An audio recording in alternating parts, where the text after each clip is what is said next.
Hello mga idol, tayo ay magbablog uli at magbibigay lang tayo ng konting basihan para po sa ating mga sa ating mga beginners na mga para sa mga baguhan lang to, na bibigyan sila natin ng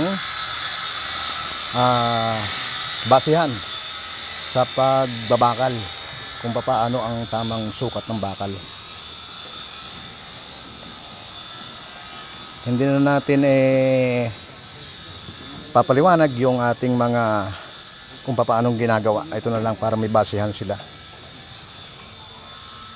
Ito ganito. Pagdating sa crossbeam, ayan ganyan, dapat may extra bar tayo, extra ring force. Ayan, may 5-5 tapos 7 gis. Yan, 3-5 tatlong 7, 3 gis, tapos rest 15. Yan, ganun po. Kada sa crossbeam, pagka papunta kayo dito, ito. Dito para maliwanag. Ito sa kantuhang ito.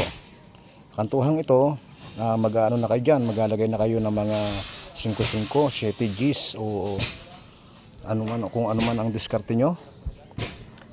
Tapos pagdating naman dito, ganun din, 5-5, 7-7, gis-gis.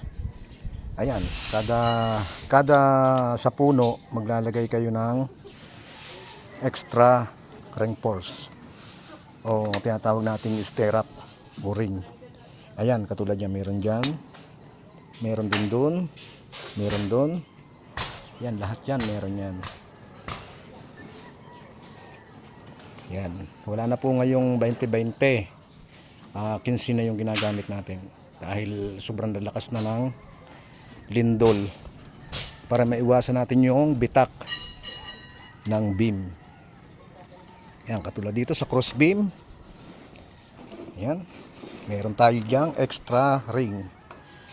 Yan, 5-5.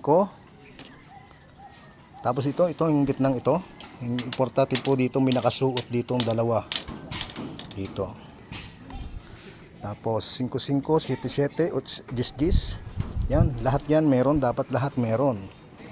Sa may poste, ganun din, may katabi ng poste. Ayan. Hindi na natin sasabihin yung kung paano ginawa, at yan naman ay alam nyo na, malalaman nyo para doon sa ating mga baguhan.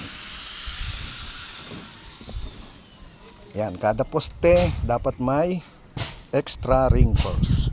5-5, 7-7, gis-gis. 3-5, 3-7, 3 gis, 15-15. Katulad nito. Ito, pagdating doon sa may beam na yon, 5-5 din. 3 gis, 3-5,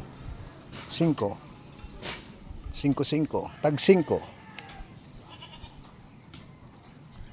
Ayan, yan lang po ang ating may babahagi sa atin pong mga baguhan para sila may basihan sa pagbabakal. Para po ito dun sa mga baguhan,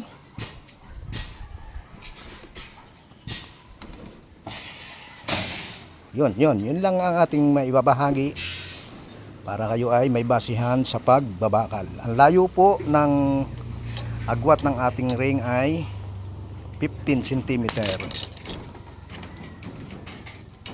Yan, tapos lagyan natin ng bangka. May mga bangka po yan mga idol. Yan, may bangka rito, lalampasin yung bangka rito. Dalawa, may bangka rin dito, bangka din. Yan lang po, at marami pong salamat. Ito po yung ating mga steelman. Kaway-kaway muna. O yan, si Sir Gilbert Mercado. Ayan, lahat po sila ay may ginagawa. Ayan lamang po mga ka-idol, at maraming salamat. Sana ay nakakuha kayo ng konting base lang, magbabase sa pagbabakal.